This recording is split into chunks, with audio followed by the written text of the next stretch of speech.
Best movies of 2025. ഒത്തിരി നല്ല സിനിമകൾ വന്ന ഒരു വർഷം കൂടിയാണ്. കുറേയൊക്കെ മോശം സിനിമകൾ ഉണ്ടെങ്കിൽ പോലും അതിലൊരു 22 സിനിമകളെക്കുറിച്ചാണ് ഇന്ന് പറയുന്നത്. ആദ്യത്തെ സിനിമ രേഖാചിത്രമാണ്. രേഖാചിത്രം എന്ന് ആസിഫ് അലിയുടെ കരിയറിലെ ഒരു ബ്രേക്ക് ത്രൂ മൂവിയാണെന്നതിൽ ഒരു സംശയവുമില്ല.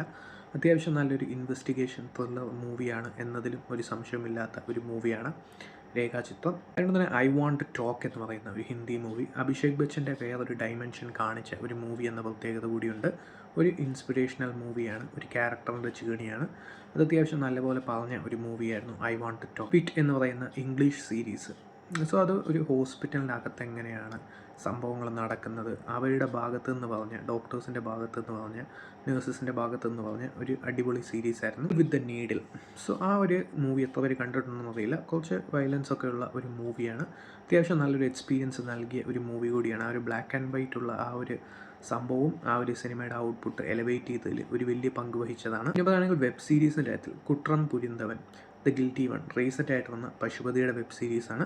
അത്യാവശ്യം നല്ലൊരു എക്സ്പീരിയൻസ് നൽകിയ ഒരു വെബ് സീരീസ് ആയിരുന്നു. അത്യാവശ്യം നല്ല ട്വിസ്റ്റും കാര്യങ്ങളൊക്കെ ഉണ്ടായിരുന്നു. പിന്നെ പറയുകയാണെങ്കിൽ മമ്മൂട്ടിയുടെ ഒരു വെറൈറ്റി പെർഫോമൻസ് വന്ന ഒരു മൂവിയാണ് കളം കാവൽ. ആ ഒരു വില്ലൻ ക്യാരക്ടർ അത്യാവശ്യം നല്ല രീതിയിൽ സ്ക്രീനിൽ എത്തിച്ചതിൻ്റെ ഭാഗമായിട്ടാണ് ആ ഒരു മൂവിയുടെ ഔട്ട്പുട്ടും അത്ര എലിവേറ്റഡ് ആയത്. അൺപാവം പൊല്ലാത്തത്, ഇതൊരു വെറൈറ്റി മൂവിയാണ്. അതായത് മീൻസ് ഇതൊരു ഹിലാരിയസ് ആയിട്ടുള്ള സംഭവങ്ങളും കുറച്ച് സെൻസിറ്റീവ് ആയിട്ടുള്ള സംഭവങ്ങളും ഡൈവേഴ്സിനെ കുറിച്ചും ഫെമിനിസത്തെക്കുറിച്ചൊക്കെ സംസാരിച്ച ഒരു അത്യാവശ്യം നൈസ് മൂവിയായിരുന്നു. പിന്നെ പറയുകയാണെങ്കിൽ ഹോം ബൗണ്ട്, കൂട്ടത്തിൽ ഇതാണ് ഏറ്റവും കൂടുതൽ ഇഷ്ടപ്പെട്ടത്. കാരണം ഇത് വളരെ സെൻസിറ്റീവ് ആയിട്ടുള്ളൊരു ഇഷ്യൂവും ആ ഒരു UPSCയുടെ കാര്യങ്ങളൊക്കെ തന്നെ അത്യാവശ്യം നല്ല രീതിയിൽ സംസാരിച്ചൊരു മൂവിയാണ്. വിശാൽ ചിത്രയുടെ പെർഫോമൻസും അതുപോലെ തന്നെ അഭിനയിച്ച എല്ലാവരുടെയും പെർഫോമൻസും അത്യാവശ്യം നല്ലതായിരുന്നു.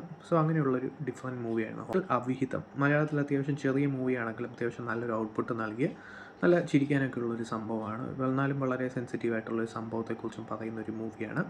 പിന്നെ പറയുകയാണെങ്കിൽ ദുരന്തം, അത്യാവശ്യം നല്ലൊരു എക്സ്പീരിയൻസ് നൽകിയ ഒരു ഡിഫറെൻറ്റ് മൂവിയാണ്. ഇപ്പോഴും തിയേറ്റേഴ്സിൽ റണ്ണിങ് ആണ്. അഭിനയിച്ച എല്ലാവരുടെയും തന്നെ കിടിലം പെർഫോമൻസ് ഉള്ള ഒരു മൂവി കൂടിയാണ്. പിന്നെ പറയുകയാണെങ്കിൽ ബാഡ് ഗേൾ, ഒരു ബാഡ് ഗേൾ എന്ന് മുദ്ര കുത്തപ്പെടുന്ന ആ ഒരു പെൺകുട്ടികളുടെ സൈഡിൽ നിന്ന് സംസാരിച്ച ഒരു മൂവിയാണ്. ഡിഫറെൻറ്റ് എക്സ്പീരിയൻസ് നൽകിയ ഒരു മൂവിയാണ്. അതുപോലെ ഡൈസീറെ, അതും ഒരു ഡിഫറെൻറ്റ് എക്സ്പീരിയൻസ് നൽകിയൊരു ഹൊറർ മൂവിയായിരുന്നു.